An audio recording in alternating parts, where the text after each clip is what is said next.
ఆదిలాబాద్ జిల్లా వార్తల విషయానికి వస్తే నిన్న ఆదిలాబాద్ జిల్లా వ్యాప్తంగా కురిసిన భారీ వర్షానికి జనజీవనం పూర్తిగా స్పందించింది. దాదాపు 2 గంటల పాటు ఏకదాటిగా కురిసిన భారీ వర్షానికి వాగులు వంకలు పొంగిపొర్లాయి.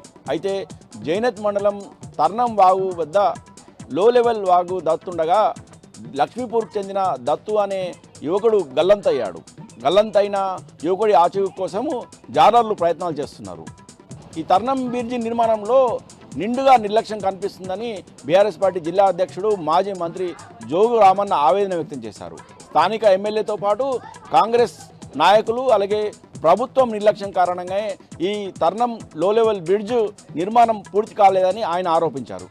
ఒకవైపు ప్రాణాలు కోల్పోయే పరిస్థితులు ఏర్పడ్డాయని, ఈ జైనత్ బేలా వెళ్లే ప్రజలకు తీవ్ర ఇబ్బందులు ఎదురవుతున్నాయని బీఆర్ఎస్ పార్టీ జిల్లా అధ్యక్షుడు జోగు రామన్న ఆగ్రహం వ్యక్తం చేశారు.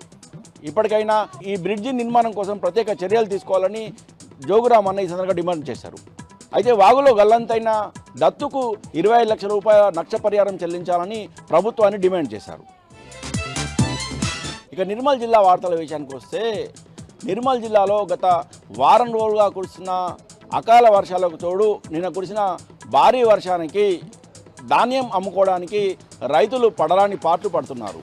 గత వారం రోజులుగా ధాన్యం అమ్ముకునేందుకు అన్నదాతలు అరిగోస పడుతున్నారు.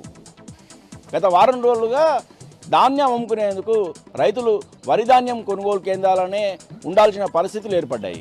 అయితే ప్రభుత్వ నిర్లక్ష్యం కారణంగా ధాన్యం కొనుగోలు చేయకపోవడం పట్ల రైతులు తీవ్ర ఆగ్రహం వ్యక్తం చేస్తున్నారు. నిర్మల్ మండలం ముక్తాపూర్ పిఐసి సెంటర్లో ఏర్పాటు చేసిన వరి ధాన్యం కొనుగోలు కేంద్రంలో గత 20 రోజులుగా కూడా తన ధాన్యం కొనుగోలు చేయకపోవడం పట్ల ఆగ్రహానికి గురై మనోవేదనకు గురైన ఓ రైతు ధాన్యంపై పెట్రోల్ పోసి నిప్పంటించారు. ఇప్పటికైనా ప్రభుత్వం వెంటనే తన ధాన్యాన్ని కొనుగోలు చేయాలని డిమాండ్ చేశారు. లేని పక్షంలో ఆందోళన చేపడతామని ముక్తాపూర్ గ్రామస్తులు ప్రభుత్వాన్ని హెచ్చరించారు. ఇక మరో వార్తా విషయానికి వస్తే నిర్మల్ జిల్లాలోని బాసర ఆర్జేయుకేటీలో అడ్మిషన్ల కోసము నోటిఫికేషన్ విడుదలైంది. బాసరలో ఉన్న క్యాంపస్లో ఆర్జేయుకేటీ వీసీ గోవర్ధన్ ఈరోజు బాసర ఆర్జేయుకేటీ అడ్మిషన్కి సంబంధించిన నోటిఫికేషన్ విడుదల చేశారు. 2008 సంవత్సరంలో ఈ యూనివర్సిటీ ఏర్పాటు చేయడం జరిగిందని, 6 సంవత్సరాల ఇంటిగ్రేటెడ్ ఇంజనీరింగ్ కోర్సును అభ్యసించేందుకు ఈ నోటిఫికేషన్ జారీ చేయడం జరిగిందని వీసీ ఈ సందర్భంగా పేర్కొన్నారు.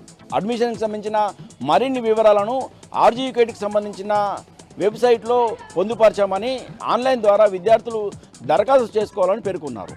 ఇప్పటికే ఈ ఆర్జీయుకేటీలో 2008 సంవత్సరం నుంచి ఇప్పటివరకు కూడా వేలాది మంది విద్యార్థులను ఇంజనీరింగ్ విద్య అభ్యసించే విధంగా చర్యలు చేపట్టడం జరిగిందని, ఇప్పటికే వేలాది మందికి ఉద్యోగ ఉపాధి అవకాశాలు కల్పించామని పేర్కొన్నారు.